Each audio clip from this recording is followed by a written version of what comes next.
이진우의 손에 잡히는 경제.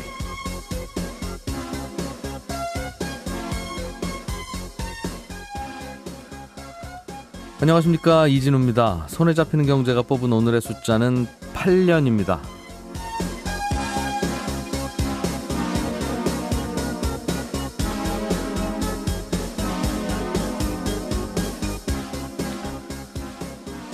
재난이라는 단어를 사전에서 찾아봤더니 이렇게 되어 있습니다. 국민의 생명이나 신체, 재산 등의 피해를 주는 자연현상이나 사고. 왜 이런 단어를 찾아봤냐면요, 요즘 김동연 경제부총리가 부쩍 자주 언급하는 게 청년 실업이 재난 수준이다, 특단의 대책이 필요하다, 이런 내용이더군요. 통계청이 내놓은 2월 고용 동향을 보니까 김동연 부총리의 말이 크게 과장된 말도 아닌 것 같습니다. 매달 30만 명씩은 늘어야 보통인 과거 1년간 증가한 취업자 수 통계가 지난달에는 한 10만 명만 늘어나는 걸로 그쳤습니다. 증가폭이 3분의 1로 뚝 떨어졌는데요. 글로벌 금융위기 여파가 있던 2010년 1월 이후에 이렇게 부진한 건 8년 만에 가장 낮은 수준입니다. 지금 돌아가는 안팎의 경제 흐름이나 환경을 볼 때 이 일자리 사장이 갑자기 호전될 기미도 별로 안 보인다는 게 더 답답하게 만드는데요. 이따 오후에 문재인 대통령이 범부처 차원에서 청년 일자리 종합대책을 보고받을 예정입니다. 지난 1월에 대통령이 특단의 대책 마련을 지시한 데 따른 것입니다. 지난 10년 동안 범부처 차원에서 나왔던 청년 실업 대책이 21번이었으니까 이번이 22번째인데요. 과연 특단의 비책이 남아있을지 모르겠습니다. 그래도 새 정부가 2달 동안 어떤 국리를 하고 대책을 세웠는지 기다려봐야 되겠습니다. 이게 다 내 일자리, 우리 자녀들 일자리 걸린 문제 아닙니까?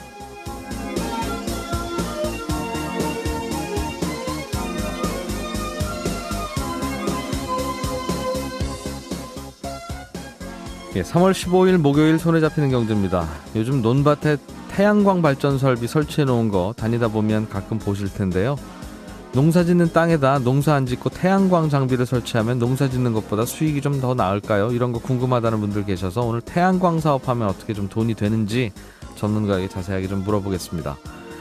세금을 잘 내면 꼬박꼬박 포인트가 쌓이고 이걸 쓸 수도 있다는데 이 세금 포인트는 어디에 어떻게 쌓이고 어떻게 쓰는 건지 오늘 친절한 하나 씨에게 물어보겠습니다.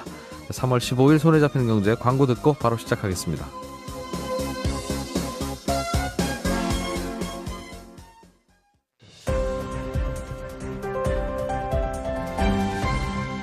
이진우의 손에 잡히는 경제.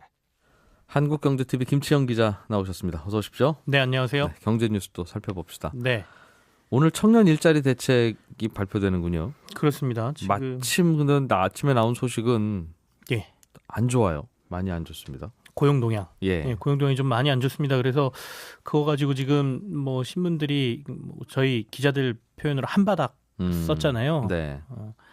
작년과 비교해서 2월 달 고용 동향으로 신규 취업자 수가 10만 명 수준밖에 늘지 않았다. 이게 작년 2월 달에는 한 30만 명 정도 늘었거든요. 그러니까 3분의 1 토막 나버렸다. 이게 지금 고용시장이 심각하다라고 얘기하는 것 중에 하나고요. 네. 정확하게 말씀드리면 신규 증가 취업자 수가 10만 4천 명 지난 2월에 기록이 됐습니다. 그래서 지난해 2월에는 36만 4천 명이었고 네. 그러니까 거의 3분의 1 토막 난 거죠. 월별로 보면 지난해 11월 이건 전부 고용 동향이라는 건 전년과 비교하는 거거든요. 그러니까 매달 우리나라의 총 일자리 숫자를 계산해서 네. 1년 전 오늘보다 이번 달보다 얼마나 늘었냐 줄었냐 이 통계를 매달 예. 발표하는 거죠. 예, 그렇습니다. 그러니까 지난해 11월에는 신규 취업자 수가 한 25만 명 정도 늘었고요. 1년 전 11월보다. 예. 그리고 그 이후에 전부 다 한 25에서 30만 명 사이로 1월까지 유지가 됐었어요. 예. 그런데 지금 2월 달에 갑자기 10만 명 수준으로 떨어졌으니까 이거 좀 문제가 있는 거 아니냐라고 지금 얘기를 하고 있고요. 그 이유를 이제 그 언론들은 그렇게 보고 있는 거죠. 최근에 최저임금 인상, 그리고 노동시간 단축, 뭐 이런 것들이 결국에는 취업 시장에 타격을 입힌 것 아니냐라고 지금 분석을 하고 있는데 고용주들이 고용을 머뭇거렸다. 그로 예. 인해서.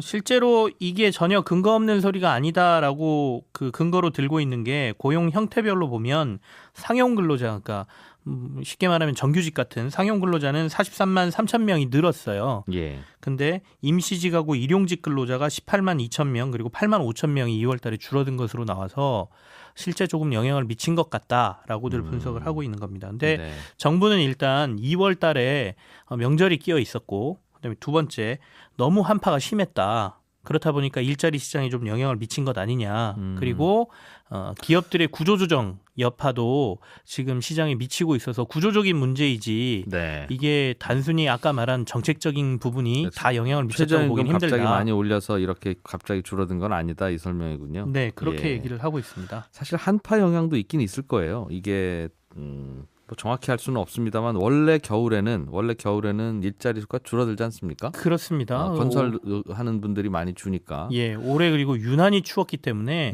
그 영향이 전혀 없는 건 아니다. 그러니까 양쪽 다 이제 각각의 논리를 가지고 이제 취업 시장을 분석하고 있는 것인데요. 작년 2월이랑 비교했으니까 이 사람들은 작년 2월도 겨울이었는데라고 생각하지만 네, 올해 2월이 특히 더 추웠으면 그렇습니다. 그러면 이제 특히 더 많이 줄었을 수 이게 있으니까요. 건설공사나 뭐 이런 것들을 할 수 있는 온도의 인계점이라는 게 있지 않습니까? 있으니까요. 예. 이거 이하에서는 시멘트도 못 치고 뭐 여러 가지가 있거든요. 그렇다 보면 일자리가 주는 거는 확실한데 그래도 해도 너무 줄었다. 또 이렇게 주장을 하는 것이죠.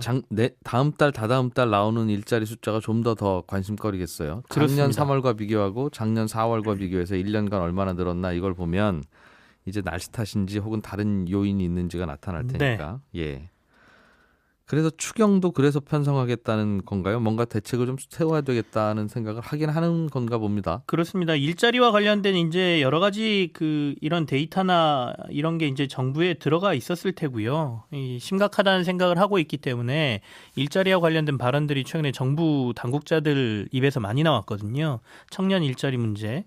그래서 추경도 편성해야 될 것 같다. 일자리 상황이 심각하다. 이런 얘기들이 계속 나온 것이고요. 네. 그래서 고용 동향이 발표됐고 오늘 이제 대통령 주재로 일자리와 관련된 보고가 있습니다. 그래서 여기에 이제 각 부서가 다 참석을 하고요. 일자리 상황에 대한 보고 그리고 대책에 대한 것들까지 이제 보고가 있는데 오늘 2시 반에 지금 엠바고가 걸려서 청년 일자리 대책이 정부가 발표를 지금 예정해 놓고 있거든요. 그래서 사실은 이게 엠바고가 걸린 사안이기 때문에 기자들은 받았습니다. 그래서 저희가 알고는 이제, 있어요? 자료를 가지고는 있는데 좀 알려줘요. 그냥 좀. 방향성만 큰 그림만 제가 얘기할 수밖에 없는 상황. 이건 뭐 저희 기자들단의 약속이기 때문에 정부가 이 시간 전에는 발표하지 말아라 이거거든요. 김치영 기자가 기자단에서 뭐 좀 제재 좀 받으면 되는 거 아닙니까? 그거 안 됩니다. 대략적인 방향만 좀 예, 알려주세요. 예. 네.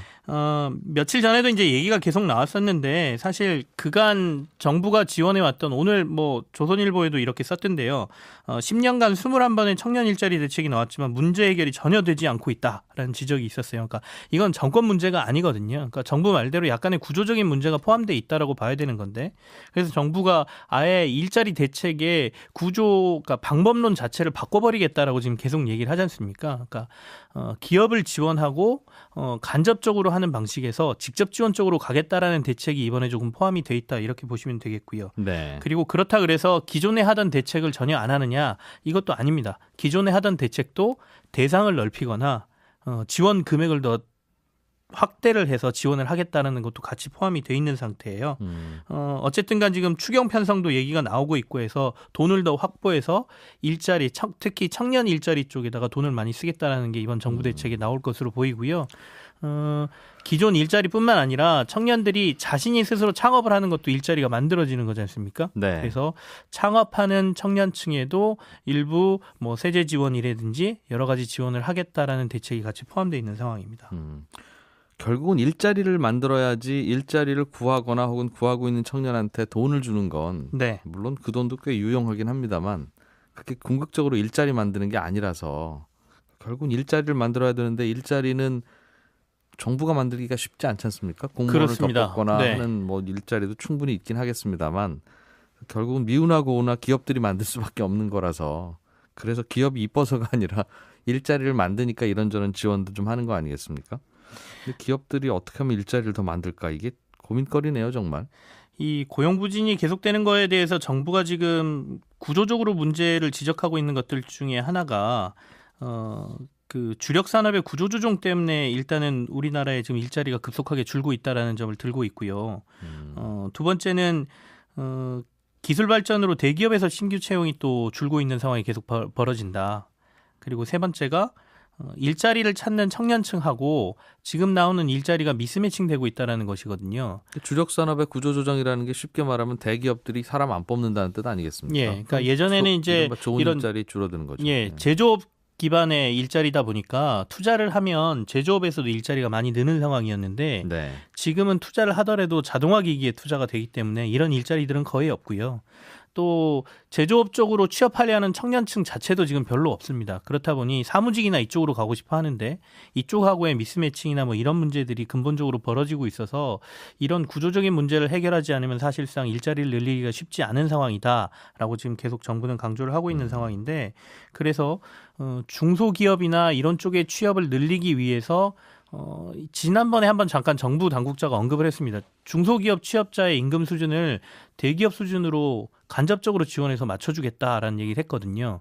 그럼 어떻게 맞출 거야? 뭐 이런 얘기가 나오지 않습니까?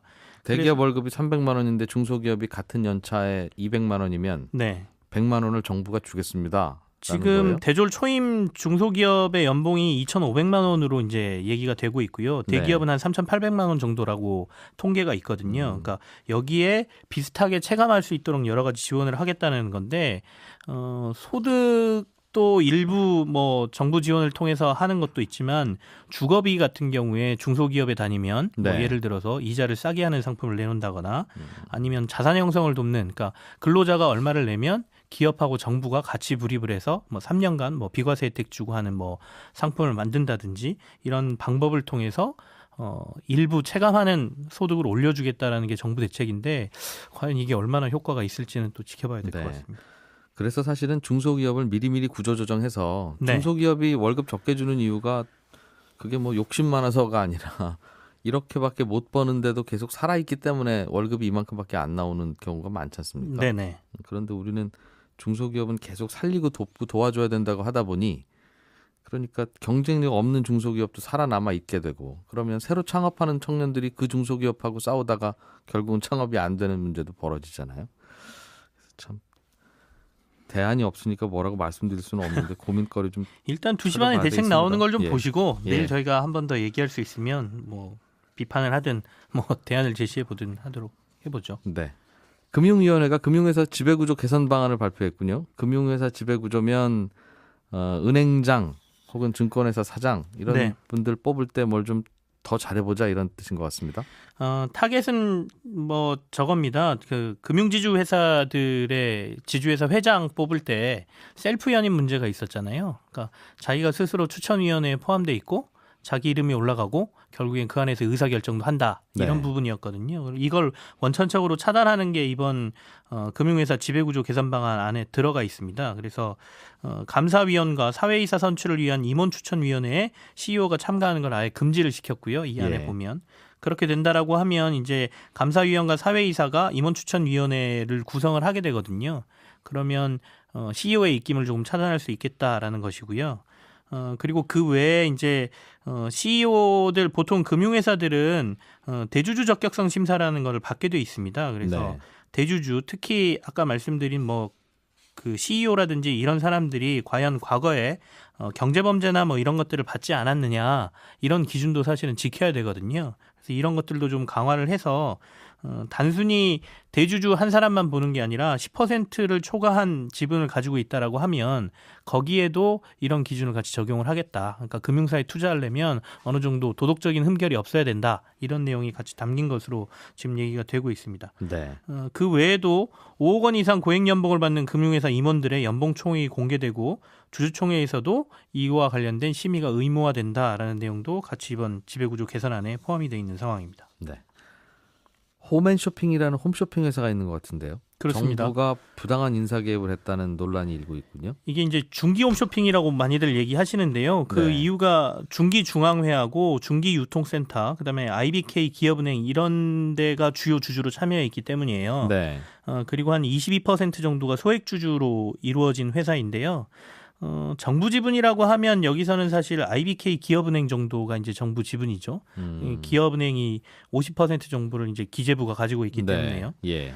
근데 이번에 현재 대표이사를 해임하려는 움직임이 좀 있었습니다. 이사회를 소집해서 긴급 이사회를 소집해서 지금 현재 강남은 대표이사를 해임하자라는 의견이 지금 이번에 움직임이 좀 있었는데요. 네. 여기에 그 사회이사 3명에게 중기벤처부 공무원이 직접 전화를 해서 이 강 대표 해임 안건을 다루도록 이사회를 소집해라라고 했다는 게 이제 논란이 된 거예요. 근데 현재상으로 중기벤처부는 전혀 홈앤쇼핑에 관여할 수가 없거든요. 지분도 없고 네. 관할 부처도 아닙니다. 그렇기 때문에 이게 정부의 부당한 개입이다 이런 논란에 휩싸인 겁니다. 대개는 이사회를 열어야 이제 그 대표이사를 해임할 수 있거나 할 텐데 예, 그렇습니다. 이사회를 이사들이 열어야 되겠네요. 그렇죠. 만약에 해임 안건이나 이런 걸 하려고 하면 이사회를 소집하자라고 이사들이 먼저 이제 얘기를 해야 되고요. 이사회가 소집되면 그런 안건을 올리고 이제 절차에 따라서 가게 되는 것인데 그 이사회를 열도록 하는 것 자체에서부터 정부의 부당한 입김이 있었다라고 지금 보는 것이죠. 근데 왜 이런답니까? 일단은 중기벤처부가 이전부터 이 홈앤쇼핑에 대한 어느 정도 자신들의 목소리를 내고 싶어하는 움직임이 좀 있었습니다. 네. 이전에도 감사를 하거나 아니면 국정감사나 이런 데에서 중기벤처부가 현재 홈앤쇼핑의 운영 실태라든지 이런 부분에 대해서 언급을 하거나 관할하고 싶어하는 모습을 좀 보였거든요. 근데 현재 상태로 보면 아까도 말씀드렸지만 법적으로 보면 전혀 이제 중기벤처부가 이 홈앤쇼핑을 다룰 만한 법적 근거가 없기 때문에 지분이 지금 없다. 예. 예. 관할 부처도 아니고요. 그래서 결국에는 이제 그 국정감사 등에서도 이 부분에 대해서 근거가 없으니까 당신들이 손댈 필요가 없습니다. 이런 얘기가 나왔었거든요. 근데 이제 간접적으로라도 계속해서 중기부는 여기에 보면 아까 중기유통센터라고 제가 말씀을 드렸는데요. 네. 중기유통센터가 15% 정도의 지분을 가지고 있는데 이게 이제 중기벤처부로 보면 자신들의 지분이다라고 지금 얘기를 하고 있는 것이죠. 그래서 자신들의 지분이나 아니면 목소리를 조금 높이고 싶어하는 욕구가 있어 보입니다. 오늘은 여기까지 정리하죠. 한국경제TV 김치영 기자였습니다. 고맙습니다. 네, 감사합니다. 알아야 될 것들 많이 안내를 해주고 눈높이에 딱 맞는 만인의 경제 과외 선생님. 다음 순서는 친절한 경제입니다. 네, 오늘은 청취자 강창우 씨가 보내주신 질문입니다. 해외 나가서 신용카드 쓸 때는 꼭 그 나라 화폐 단위로 결제하라고, 안 그러면 원화로 환산해서 결제하거나 미국 달러로 결제하거나 하면 수수료가 많이 붙는다는 말을 이제 방송에서 들으신 모양입니다. 그러면 보내주신 질문은 비행기 기내에서 파는 기내 면세품은 그럼 그때는 어떤 화폐로 결제하는 게 유리합니까? 이런 질문을 주셨는데요. 결론부터 말씀드리면 비행기 기내도 외국 땅이라고 간주하고 현지 화폐로 결제하는 게 좋습니다. 비행기가 예를 들어서 한국 국적의 비행기다 그러면 여기는 한국이구나 이렇게 생각하고, 비행기가 프랑스 비행기면 여기는 프랑스구나 이렇게 생각하시면 되겠습니다. 대개는 기내 면세점에서 뭐 살려고 하면 미국 달러 아니면 그 항공사의 국적에 따라서 한국 비행기면 대한민국 원화로 가격이 얼마다 이렇게 써 있고, 일본 비행기면 엔화로 얼마다 이렇게 가격이 표시되어 있는데, 그러니까 미국 달러하고 두 개의 가격이 표시되어 있는 거죠. 그럴 때 원화나 엔화로 결제하는 게 손님들에게 더 유리합니다 이런 뜻입니다. 특히 비행기 안에서 파는 면세점은 손님 입장에서 볼 때, 소비자 입장에서 볼 때 환율이 유리하게 계산돼 있습니다. 예를 들어서 지금 환율이 1달러가 1,200원이라도, 그러니까 지상에서는 환율이 1달러가 1,200원인데 기내에서는 1달러에 1,100원이나 뭐 1,000원이나 이런 정도로 간주하고 돈을 받습니다. 그러니까 100달러짜리 물건이 똑같이 100달러를 받아도 지상 면세점에서는 우리 돈으로 원화로 환산하면 12만 원쯤 되는데, 기내에서는 똑같이 100달러짜리 물건을 원화로 환산하면 11만 원이나 뭐 그 이하에 판다는 뜻입니다. 이게 뭐 항공사들이 고객 서비스 차원에서 이러는 건 아니고요. 가능하면 기내에서 사야 싸다는 인식을 만들기 위해서 지상에 있는 공항 면세점하고 그 비행기 기내 면세점이 경쟁해야 되지 않겠습니까? 그래서 일부러 환율을 좀 유리하게, 소비자에게 유리하게 잡아주는 겁니다. 그러니까 소비자들은 기내에서 면세품 살 때는 꼭 원화로, 대한민국 국적이면 원화로, 또 혹은 일본 비행기면 엔화로 사시는 게 유리합니다. 항공사가 기껏 환율을 손님한테 유리하게 만들어 줬는데 손님이 저는 달러로 계산할래요 그러면 손님한테는 아무 혜택이 없는 거니까요. 기내 면세점은 이게 매번 책자를 바꿀 수 없으니까 환율을 한 달에 한 번 결정해서 그 책자를 인수하는데 이제 그때 환율을 결정할 때 약간 유리하게 소비자에게 유리하게 비싸면 안 살 테니까 그렇게 결정한다는 겁니다. 참고로 공항 면세점은 환율을 어제 환율을 오늘 적용합니다. 그러니까 환율이 매일 바뀐다는 거고요. 그래서 요 며칠 환율이 많이 올랐다, 즉 달러가 비싸지고 원화가 싸졌다 이렇다면 공항 면세점에서 사지 마시고 특히 기내 면세점에서 사시는 게 유리합니다. 공항 면세점은 달러 가격 오른 걸 반영해서 1달러는 1,200원으로 적용할 텐데 기내 면세점은 1달러를 1,100원쯤으로 계산하고 있을 거 아니겠습니까? 그러니까 같은 1달러짜리 물건이라도 기본적으로는 기내 면세점이 조금 쌀 수 있고 특히 환율이 많이 오를 때는 공항 면세점보다는 기내 면세점에 환율이 유리합니다. 친절한 경제였습니다.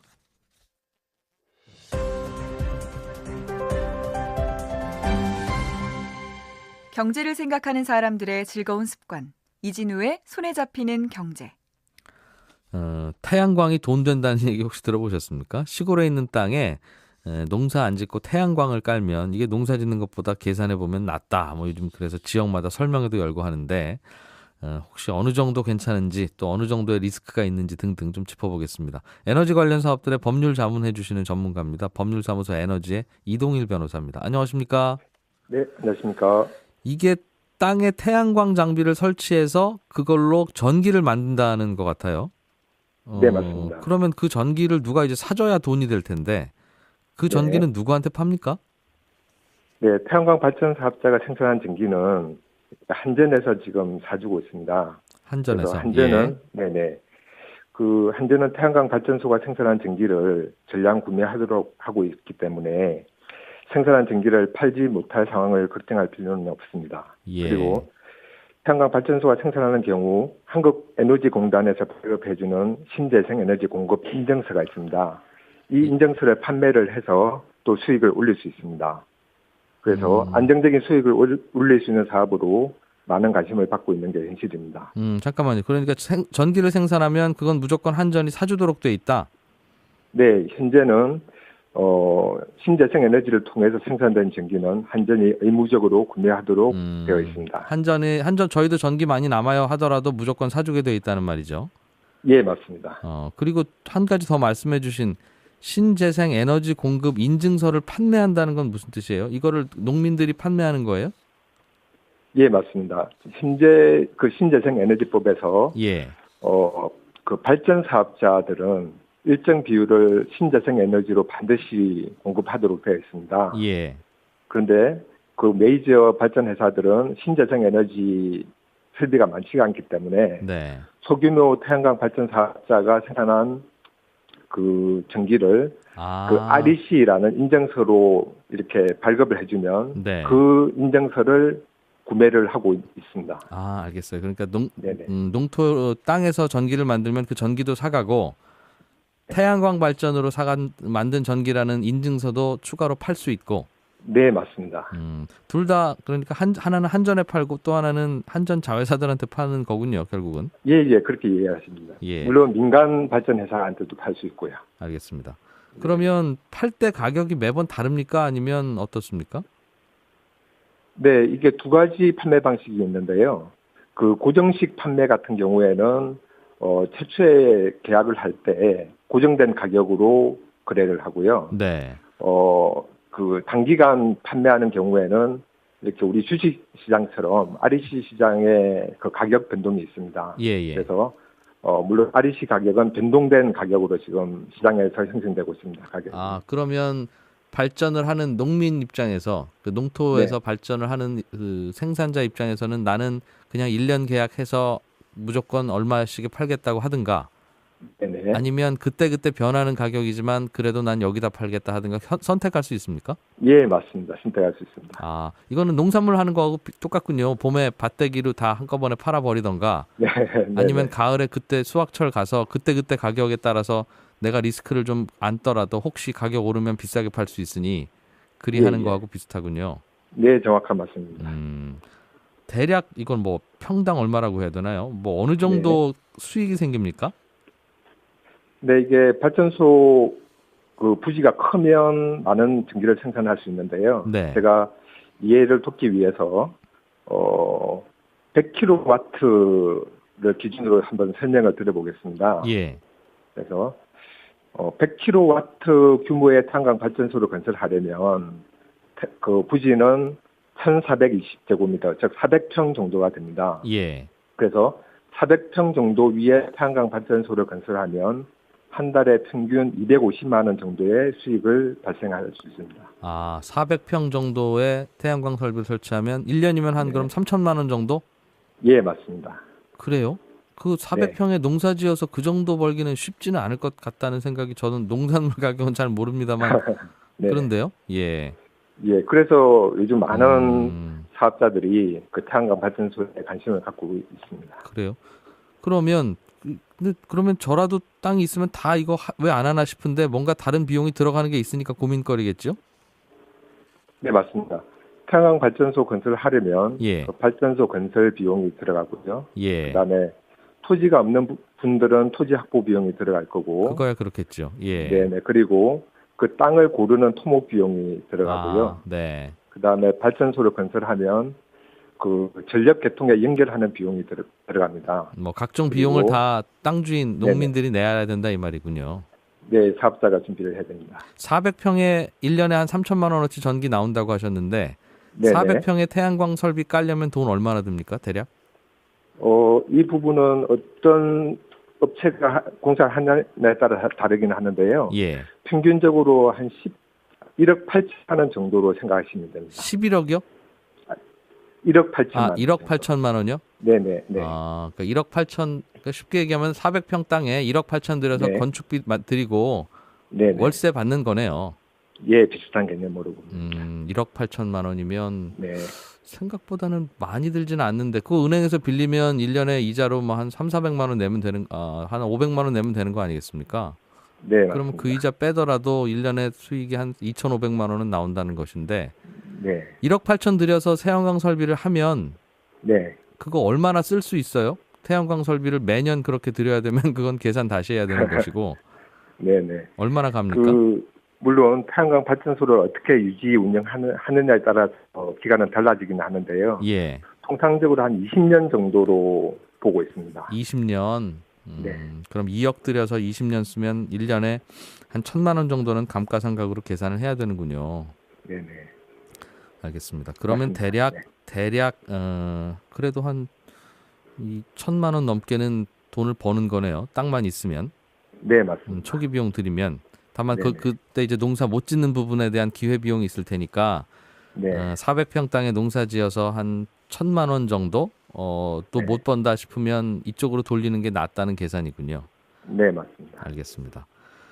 이게 그럼 처음에는 돈이 좀 들어가는 사업인데 2억 네. 정도는 최소한 땅이 있어도 있어야 되니까요. 400평 땅 기준으로.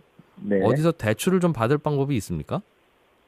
네, 맞습니다. 현재 그 태양광 발전 사업을 그 총 비용을 자비로 들여서 하는 경우는 거의 없고요. 예. 대부분 그 금융권을 통해서 대출 또는 PF를 통해서 자금 조달을 하고 있습니다. 네. 현재 평균적으로 한 80% 정도를 이렇게 대출을 해주고 있습니다. 금융권에서. 설비 들어가는 비용에 네네. 그럼 2억 정도 들어간다면 한 1억 5천 정도는 은행에서 빌려준다는 거군요. 네, 맞습니다. 이자율 많이 비싸지는 않습니까? 예, 비싸진 않습니다. 그러니까 보통 주택담보대출 하는 정도예요. 네, 이게 1금융권인지 네. 2, 3금융권인지에 따라 다르긴 하는데요. 예. 1금융권 기준으로는 3.5% 정도로 알고 있습니다. 알겠습니다. 대개 주택담보대출 수준이군요. 네. 예. 혹시 이거 설치하면 최소한 그럼 한 10년 정도는 유지를 해야 되는데 중간에 20년 정도. 20년 정도는 유지해야 되는데 네. 중간에 혹시 고장이나 이런 게 좀 걱정되지는 않습니까? AS 다 해줘요. 그냥 돈만 내면 알아서 다 굴러가는 겁니까? 아니면 이런저런 신경을 좀 써야 됩니까? 네, 그 태양광 공사업자하고 계약을 어떻게 하느냐에 따라 다른데요. 예. 통상적으로는 3년 정도 AS를 해주고 있습니다. 해주고 있고, 예. 문제가 생기면 한 6개월 내에 다 문제가 통상적으로 발생을 하고 있기 때문에 3년 정도 AS 기간이면 어느 정도의 보호는 된다고 보고 있습니다. 그러면 그건 조금 저는 소비자 입장에서는 살짝 의심스러운 게 네. 고장이 나면 6개월 안에 다 나니까 어차피 3년만 보장해 드리면 충분합니다. 라면 그 10년, 20년 해주죠. 어차피 6개월 안에 고장 나는데 보장해준다고 해도 그분들 입장에서도 손해 나는 거 없지 않습니까? 그럼. 네, 맞습니다. 그래서 경우에 따라서는 10년씩 보장을 해주고 있는 시공업자도 있는 게 그래요? 사실입니다. 예. 네네. 그럼 이거 한번 알아봐야 되겠다 싶으면 이거 태양광 네. 설비를 시공하는 업자를 여러분들 만나봐야 되겠군요. 네, 맞습니다. 이거는 그럼 어디서 찾을 수 있습니까? 어떤 분들이 해주는지는 어디 좀 나와 있어요? 업체 리스트가? 네, 이게 두 가지로 나누어 볼 수 있는데요. 그 태양광 발전소에 들어가는 설비, 즉 네. 모듈이나 인버터 같은 경우에는 그 정부에서 인증 제도를 두고 있습니다. 그래서 그 한국에너지공단 신재생에너지센터 홈페이지에 들어가면 예. 내가 구매하고자 하는 그 설비들이 인정받은 제품인지를 확인을 할 수 있습니다. 다만 그 공사하는 시공업자에 대한 인증 제도는 없기 때문에 예. 이렇게 제도적으로 인정이라든지 뭐 이렇게 확인을 할 수는 없고요. 예, 그래서 이 부분이 조금 리스크 부분이긴 한데 예. 그래서 시공사 선정을 할 때는 그 태양광 발전소 건설 경험이 얼마나 되는지 예. 이런 부분들을 좀 유심히 체크해야 될 필요가 있다고 봅니다. 대강 계산은 해보면 뭐 해야 되는지 말아야 되는지 계산은 간단하게 나올 것 같은데 네, 업체 선정하는 게 쉽지는 않을 것 같군요. 네, 그 부분은 좀 조심해야 됩니다. 알겠습니다. 어떻게 방송에서 업체를 좀 소개해달라고 할 수도 없고. 알겠습니다. 네, 부적절합니다. 예. 그러면 알겠습니다. 태양광 사업 네. 검토해 보시려는 분들이 좀 체크하고 유의해야 될 부분 어떤 게 좀 있겠습니까? 네, 태양광 발전소 사업할 때 크게 중요한 게 그 허가 부분인데요. 예. 허가는 두 가지 허가가 있습니다. 발전 사업 허가가 있고 개발행위 허가가 있는데 예. 개발행위 허가가 가능한 땅인지를 체크하는 게 중요한 부분입니다. 그게 뭐 요건이 좀 있나 봐요. 어떤 요건이 보통 적용됩니까? 네, 소위 말하는 그 절대 농지 예. 이 부분에 대해서는 개발행위 허가 자체가 나고 있지 않기 때문에 예. 태양광 부지를 매입을 할 때 절대 농지 지역인지 아닌지 뭐 이런 부분들을 체크를 해야 됩니다. 절대 농지는 안 되고 절대 농지만 아니면 괜찮아요? 아니더라도 경사도가 높다든지 예. 뭐 주변에 문화재가 있다든지 이런 경우에는 또 허가가 안 나고 있기 때문에 그 허가를 사업을 알겠습니다. 예. 네, 사업을 시작하기 전에 허가가 날 수 있는지 사업 타당성 검토를 먼저 거친 후에 네. 사업을 진행하는 게 좋습니다. 그 허가는 지자체에서 해줍니까? 네, 지방자치단체에서 해주고 있습니다. 그 건물 짓는 거하고 똑같군요. 여기에 이 정도 건물 지어도 되는지 허가할 수 있는 구역인지를. 네네, 비슷한 구조입니다. 알겠습니다. 그럼 땅 지번 알아다가 그 구청에 허가하는 공무원한테 물어보면 이거 돼요 안 돼요 알려주겠군요. 네, 맞습니다. 알겠습니다. 또 뭐 주의해야 될 게 있어요? 또 두 번째로는 그 전기를 생산을 하면 우리가 뭐 다른 공산품 같은 경우에는 공장에서 만들어서 시장에 이렇게 물건을 판매를 하지 않습니까? 네. 근데 이제 전기 같은 경우에는 뭐 전기를 만질 수도 없고 이렇게 담아갈 수가 없기 때문에 그 전기는 전력 계통의 연결을 통해서 이렇게 시장에 참여를 할 수 있습니다. 네. 그래서 개발행위 허가가 난다고 하더라도 전력 계통에 접속이 가능한지 여부도 미리 체크를 해야 돼요. 그거는 지자체에 물어볼 게 아니라 한전에 물어봐야 되겠군요. 여기서 전기 네, 만들어도 당신들이 사갈 수 있느냐? 네, 맞습니다. 알겠습니다. 두 가지만 고민하고 하면 되겠습니까, 일단? 또 여러 가지가 있기는 한데요. 뭐 간단하게 뭐 도로 확보가 가능한 땅인지, 네. 뭐 방향 같은 경우에는 좀 남향인 땅이 예. 아무래도 조금 더 수익이 많이 발생을 하고 그건 있고요. 하겠죠. 그거는 네네. 설치해 주시는 업체에 물어보면 그건 판단을 해주겠군요. 예, 맞습니다. 네. 알겠습니다. 이거 뭐 얼마 나올 거라고 업체에선 얘기하는데 혹시 그만큼 전기 안 나오면 골치 아픈 일인데 그거는 알아서 판단해야 되는 문제입니까? 설치해 주는 업체는 이거 여기다 하면 한 얼마 나올 것 같습니다라고 좀 부풀려서 설명해 줄 거 아니겠어요? 네, 맞습니다. 그렇기 때문에 그 계약서 작성이 상당히 중요한데요. 예. 그러한 그 소비자 입장에서는 네.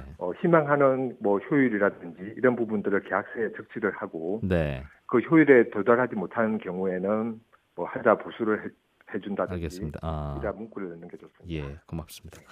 네. 법률사무소 에너지의 이동일 에너지 전문 변호사였습니다. 고맙습니다. 네, 감사합니다.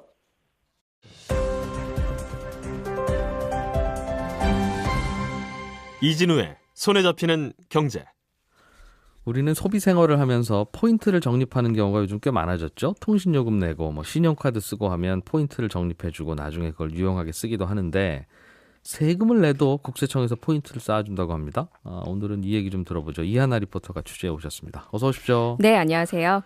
세금을 내면 포인트를 쌓아주는 거네요. 네, 그렇죠. 간단하긴 한데 네.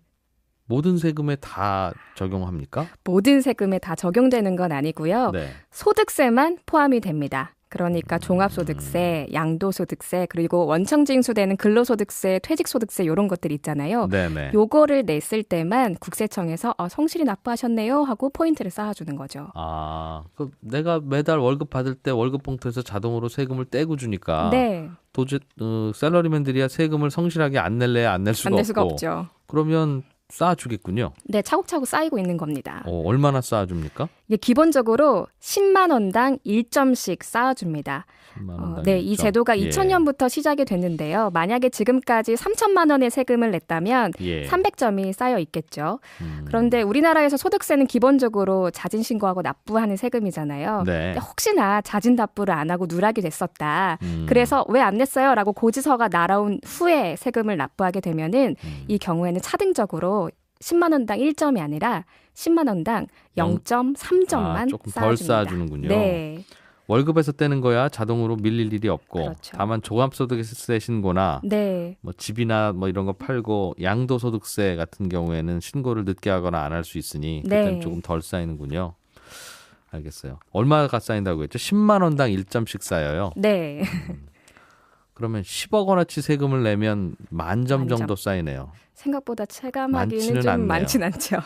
그러면 예를 들면 1점이 쌓여 있으면 그 1점으로 1원어치 물건 살 수 있는 겁니까? 아니면 가치가 어떻게 적용돼요? 대부분 통신사 뭐 포인트는 그렇게 쓸 수 있잖아요. 예. 하지만 결론부터 말씀드리자면 세금 포인트는 그렇게 현금처럼 쓸 수가 없습니다. 언제 쓸 수 있냐면요. 네. 부득이한 사정으로 세금을 정해진 기한 안에 못 낸다. 이럴 때 기한을 미룰 수 있는 용도로만 쓸 수 있습니다.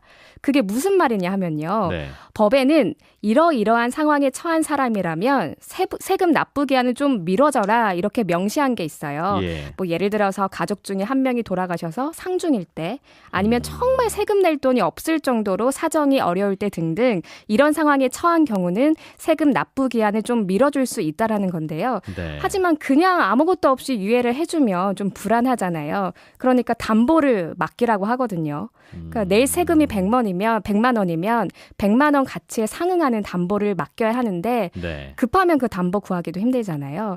그래서 이때 그때 쓰라 포인트를 담보로 이용할 수 있는 겁니다. 그때 말고는 쓸 수 있는 데가 없어요? 네, 없습니다. 정말 쓸 데 없군요. 그래서 왜 현금화 네. 못하게 하느냐 이런 지적도 있지만 뭐 국고 손실이나 그렇죠. 예산 문제도 사실은 있으니까요. 이게 뭐 나라에서 많이 쌓아주고 많이 혜택 주면 그게 결국 나라 예, 돈이니까 그렇죠. 네. 그거야 뭐 혜택 후하게 주십시오 할 수는 없는 일이지만 네. 세금 포인트라고 하는 게 있어서 어디에 쓰나 봤더니 크게 쓸만한 용도는 없네요. 뭐 그래도 예. 자금 사정이 급한 자영업자분들 중에는 한 4,500명이 지난해 이 네. 제도를 이용했다고 합니다.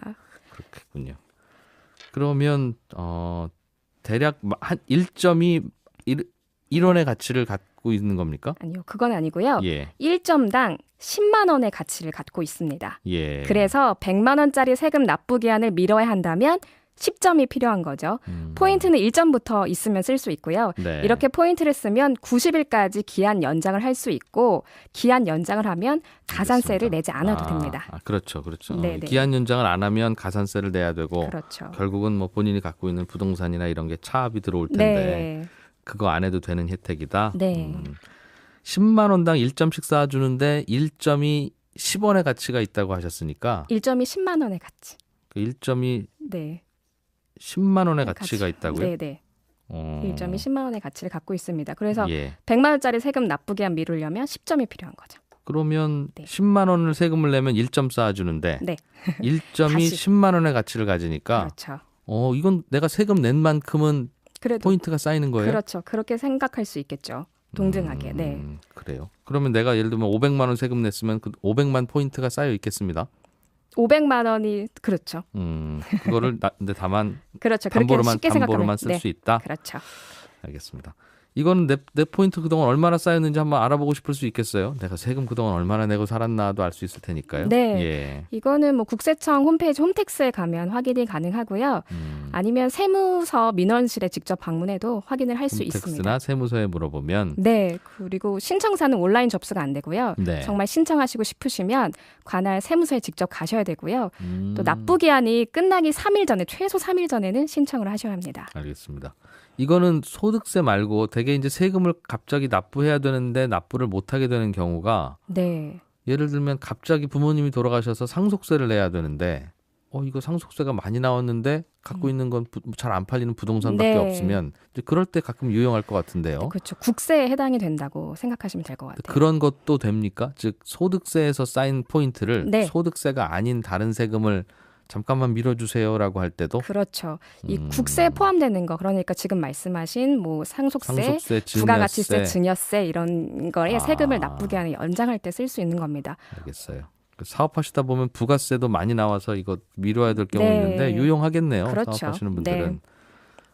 국세만 된다면 지방세로 분류되는 뭐 자동차세나 자동차세. 이런 거는 안 되겠군요. 안 되고요. 혹시 교통범칙금도 되나요? 이런 질문도 있었는데 그것도 제외 대상입니다. 그거는 세금 아니니까. 네. 그게 되면 뭐 주차 위반 그런 과태료 다 이런 걸로 쓰고 일단 밀어놔가지고 그렇죠. 제 시간에 안 내면 많이 붙잖아요. 네네. 알겠습니다. 세무서에 방문하거나 국세청 홈페이지 홈택스에 가면 어느 정도 쌓여 있다는 걸 알 수 있고 네. 그러면 세금 고지서 날라왔을 때 혹시 돈 없으면 이걸로 잠깐 연장할 수 있다고 하니까 네. 알아두면 좋겠네요. 다만 돈으로 쓸 수는 없군요. 현금화는 할 수 없습니다. 알겠습니다. 한 가지만 조금 좀 질문을 네. 좀 더 드려볼까요? 국세 현금 영수증을 안 끊었는데 네. 안 끊었는데 국세청에서 그거를 도와주는 방법이 있습니까? 제가 깜빡하고 현금 영수증 주세요 하고 요청하고 안 받아왔다면 예. 그때는 따로 현금 거래 확인 신청서를 내면 되거든요.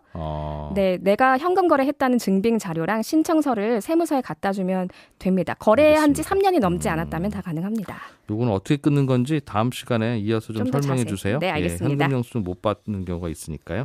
예. 친절한 하나 씨였습니다. 이하나 리포터 고생하셨습니다. 네, 고맙습니다. 예, 손에 잡히는 경제 방송은 오늘 여기까지입니다. 금요일 오전, 내일 오전 11시 10분에 또 오겠습니다. 이진우였습니다. 고맙습니다.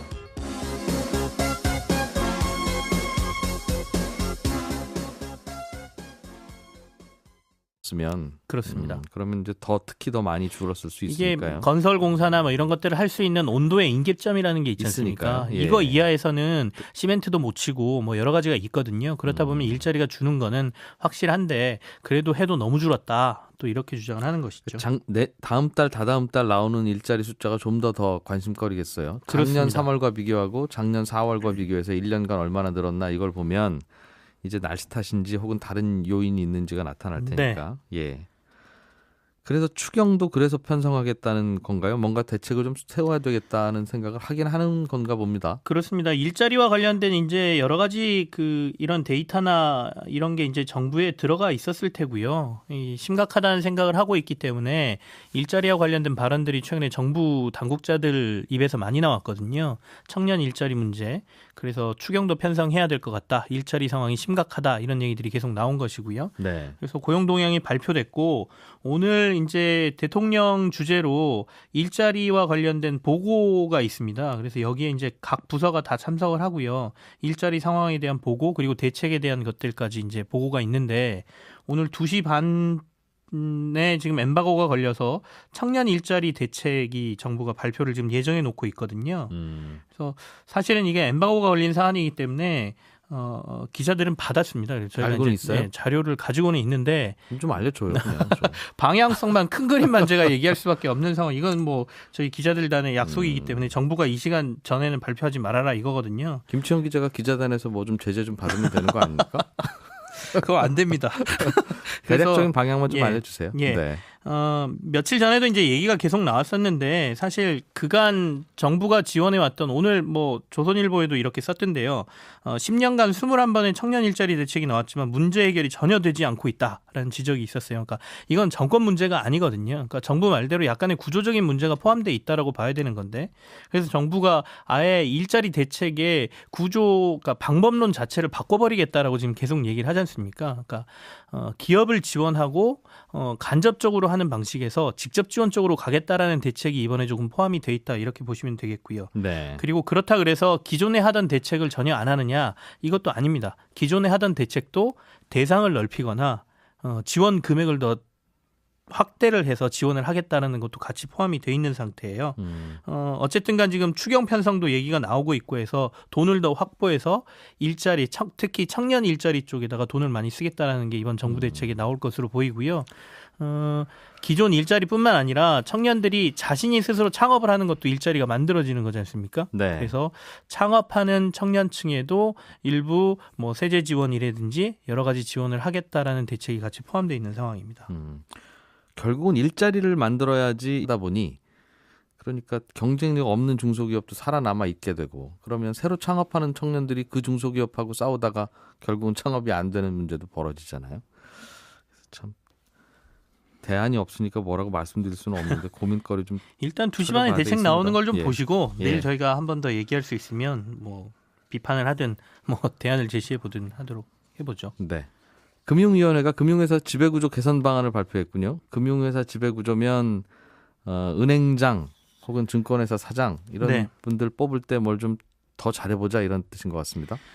타겟은 뭐 저겁니다. 그 금융지주 회사들의 지주회사 회장 뽑을 때 셀프 연임 문제가 있었잖아요. 그러니까 자기가 스스로 추천위원회에 포함돼 있고 자기 이름이 올라가고 결국엔 그 안에서 의사결정도 한다. 이런 네. 부분이었거든요. 이걸 원천적으로 차단하는 게 이번 금융회사 지배구조 개선 방안 안에 들어가 있습니다. 그래서 감사위원과 사회이사 선출을 위한 임원추천위원회에 CEO가 참가하는 걸 아예 금지를 시켰고요. 이 안에 예. 보면. 그렇게 된다라고 하면 이제 감사위원과 사회이사가 임원추천위원회를 구성을 하게 되거든요. 그러면 CEO의 입김을 조금 차단할 수 있겠다라는 것이고요. 그리고 그 외에 이제 CEO들 보통 금융회사들은 대주주 적격성 심사라는 것을 받게 돼 있습니다. 그래서 네.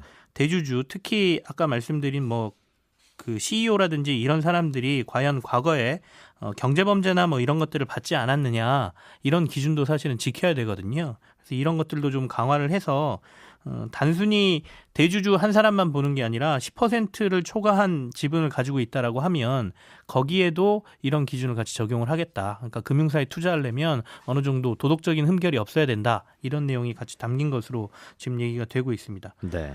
그 외에도 5억 원 이상 고액연봉을 받는 금융회사 임원들의 연봉총액이 공개되고 주주총회에서도 이와 관련된 심의가 의무화된다라는 내용도 같이 이번 지배구조 개선안에 포함이 되어 있는 상황입니다. 네.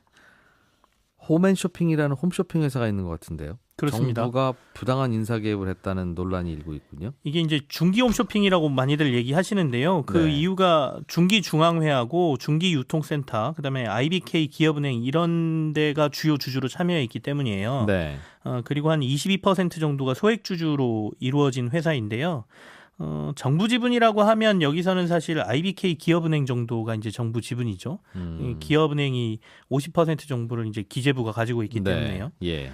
근데 이번에 현재 대표이사를 해임하려는 움직임이 좀 있었습니다. 이사회를 소집해서 긴급 이사회를 소집해서 지금 현재 강남은 대표이사를 해임하자라는 의견이 지금 이번에 움직임이 좀 있었는데요. 네. 여기에 그 사회이사 3명에게 중기벤처부 공무원이 직접 전화를 해서 이 강 대표 해임한 건을 경제 뉴스도 살펴봅시다. 네, 오늘 청년 일자리 대책이 발표되는군요. 그렇습니다. 지금 마침 근데 아침에 나온 소식은 예.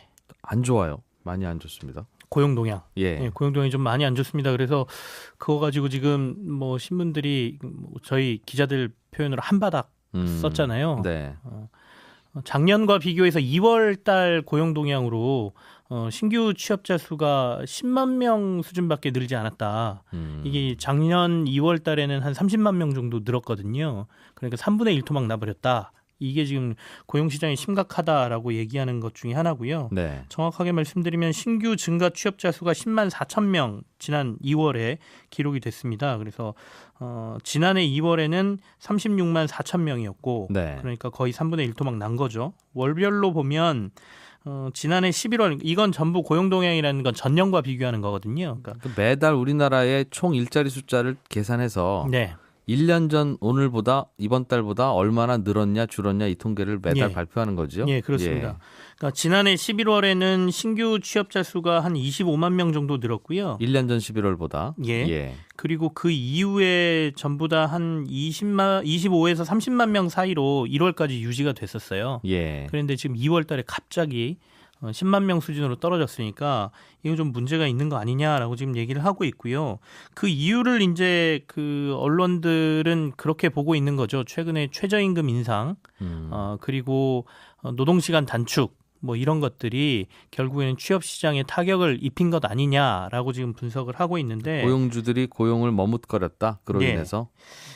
실제로 이게 전혀 근거 없는 소리가 아니다라고 그 근거로 들고 있는 게 고용 형태별로 보면 상용 근로자, 그러니까 쉽게 말하면 정규직 같은 상용 근로자는 43만 3천 명이 늘었어요. 예. 근데 임시직하고 일용직 근로자가 18만 2천 명 그리고 8만 5천 명이 2월 달에 줄어든 것으로 나와서 실제 조금 영향을 미친 것 같다라고들 분석을 하고 있는 겁니다. 근데 네. 정부는 일단 2월 달에 명절이 끼어 있었고 그다음에 두 번째 너무 한파가 심했다. 그렇다 보니까 일자리 시장에 좀 영향을 미친 것 아니냐. 그리고 기업들의 구조조정 여파도 지금 시장에 미치고 있어서 구조적인 문제이지 네. 이게 단순히 아까 말한 정책적인 부분이 네. 다 영향을 미쳤다고 최저임금 보긴 힘들다. 갑자기 많이 올려서 이렇게 갑자기 줄어든 건 아니다 이 설명이군요. 네, 그렇게 예. 얘기를 하고 있습니다. 사실 한파 영향도 있긴 있을 거예요. 이게 뭐 정확히 할 수는 없습니다만 원래 겨울에는 일자리 수가 줄어들지 않습니까? 그렇습니다. 건설하는 분들이 많이 주니까. 예, 올해 그리고 유난히 추웠기 때문에 그 영향이 전혀 없는 건 아니다. 그러니까 양쪽 예. 다 이제 각각의 논리를 가지고 이제 취업 시장을 분석하고 있는 것인데요. 작년 2월이랑 비교했으니까 이 사람들은 작년 2월도 겨울이었는데라고 생각하지만 네, 올해 2월이 특히 더 추웠어. 일자리를 구하거나 혹은 구하고 있는 청년한테 돈을 주는 건 네, 물론 그 돈도 꽤 유용하긴 합니다만 그렇게 궁극적으로 일자리 만드는 게 아니라서 결국은 일자리를 만들어야 되는데 일자리는 정부가 만들기가 쉽지 않지 않습니까? 공무원을 그렇습니다. 더 뽑거나 네. 하는 뭐 일자리도 충분히 있긴 하겠습니다만 결국은 미우나 고우나 기업들이 만들 수밖에 없는 거라서 그래서 기업이 이뻐서가 아니라 일자리를 만드니까 이런저런 지원도 좀 하는 거 아니겠습니까? 근데 기업들이 어떻게 하면 일자리를 더 만들까 이게 고민거리네요 정말. 이 고용 부진이 계속되는 거에 대해서 정부가 지금 구조적으로 문제를 지적하고 있는 것들 중에 하나가 그 주력 산업의 구조 조정 때문에 일단은 우리나라에 지금 일자리가 급속하게 줄고 있다라는 점을 들고 있고요. 두 번째는 기술 발전으로 대기업에서 신규 채용이 또 줄고 있는 상황이 계속 벌어진다. 그리고 세 번째가 일자리를 찾는 청년층하고 지금 나오는 일자리가 미스매칭되고 있다는 것이거든요. 주력 산업의 구조조정이라는 게 쉽게 말하면 대기업들이 사람 안 뽑는다는 뜻 아니겠습니까? 예, 그러니까 예전에는 이제 좋은 이런 일자리 줄어드는 거죠. 예, 네. 제조업 기반의 일자리다 보니까 투자를 하면 제조업에서도 일자리가 많이 느는 상황이었는데 네. 지금은 투자를 하더라도 자동화 기기에 투자가 되기 때문에 이런 일자리들은 거의 없고요. 또 제조업 쪽으로 취업하려는 청년층 자체도 지금 별로 없습니다. 그렇다 보니 사무직이나 이쪽으로 가고 싶어 하는데 이쪽하고의 미스매칭이나 뭐 이런 문제들이 근본적으로 벌어지고 있어서 이런 구조적인 문제를 해결하지 않으면 사실상 일자리를 늘리기가 쉽지 않은 상황이다라고 지금 계속 정부는 강조를 하고 있는 상황인데 그래서 중소기업이나 이런 쪽의 취업을 늘리기 위해서 지난번에 한번 잠깐 정부 당국자가 언급을 했습니다. 중소기업 취업자의 임금 수준을 대기업 수준으로 간접적으로 지원해서 맞춰주겠다라는 얘기를 했거든요. 그럼 어떻게 맞출 거야? 뭐 이런 얘기가 나오지 않습니까? 대기업 월급이 300만 원인데 중소기업이 같은 연차에 200만 원이면 네. 100만 원을 정부가 주겠습니다. 지금 대졸 초임 중소기업의 연봉이 2,500만 원으로 이제 얘기가 되고 있고요. 대기업은 한 3,800만 원 정도라고 통계가 있거든요. 그러니까 여기에 비슷하게 체감할 수 있도록 여러 가지 지원을 하겠다는 건데 소득도 일부 뭐 정부 지원을 통해서 하는 것도 있지만 주거비 같은 경우에 중소기업에 다니면 뭐 네. 예를 들어서 이자를 싸게 하는 상품을 내놓는다거나 아니면 자산 형성을 돕는 그러니까 근로자가 얼마를 내면 기업하고 정부가 같이 불입을 해서 뭐 3년간 뭐 비과세 혜택 주고 하는 뭐 상품을 만든다든지 이런 방법을 통해서 일부 체감하는 소득을 올려주겠다라는 게 정부 대책인데 과연 이게 얼마나 효과가 있을지는 또 지켜봐야 될 것 네. 같습니다. 그래서 사실은 중소기업을 미리미리 구조조정해서 네. 중소기업이 월급 적게 주는 이유가 그게 뭐 욕심 많아서가 아니라 이렇게밖에 못 버는데도 계속 살아있기 때문에 월급이 이만큼밖에 안 나오는 경우가 많지 않습니까? 네네. 그런데 우리는 중소기업은 계속 살리고 돕고 도와줘야 된다고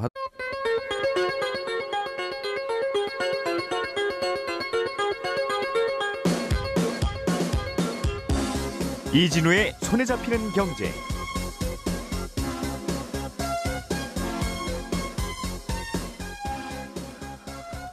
안녕하십니까, 이진우입니다. 손에 잡히는 경제가 뽑은 오늘의 숫자는 8년입니다.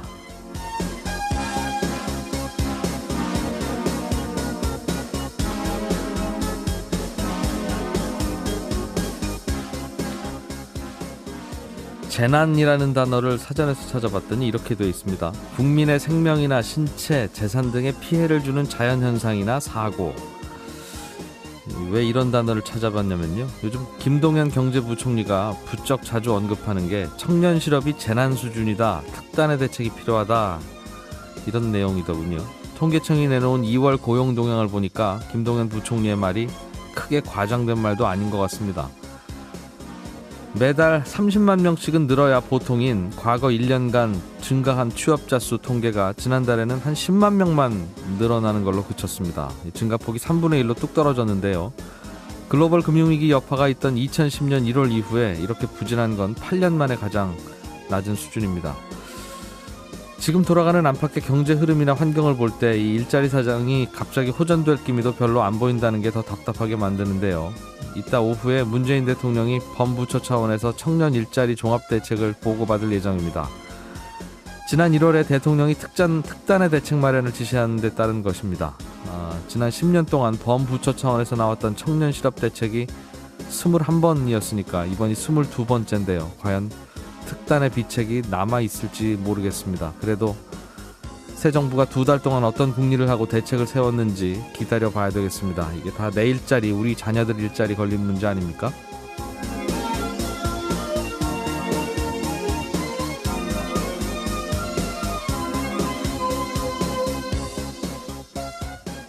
예, 3월 15일 목요일 손에 잡히는 경제입니다. 요즘 논밭에 태양광 발전 설비 설치해 놓은 거 다니다 보면 가끔 보실 텐데요. 농사 짓는 땅에다 농사 안 짓고 태양광 장비를 설치하면 농사 짓는 것보다 수익이 좀 더 나을까요? 이런 거 궁금하다는 분들 계셔서 오늘 태양광 사업하면 어떻게 좀 돈이 되는지 전문가에게 자세하게 좀 물어보겠습니다. 세금을 잘 내면 꼬박꼬박 포인트가 쌓이고 이걸 쓸 수도 있다는데 이 세금 포인트는 어디에 어떻게 쌓이고 어떻게 쓰는 건지 오늘 친절한 하나 씨에게 물어보겠습니다. 3월 15일 손에 잡히는 경제 광고 듣고 바로 시작하겠습니다.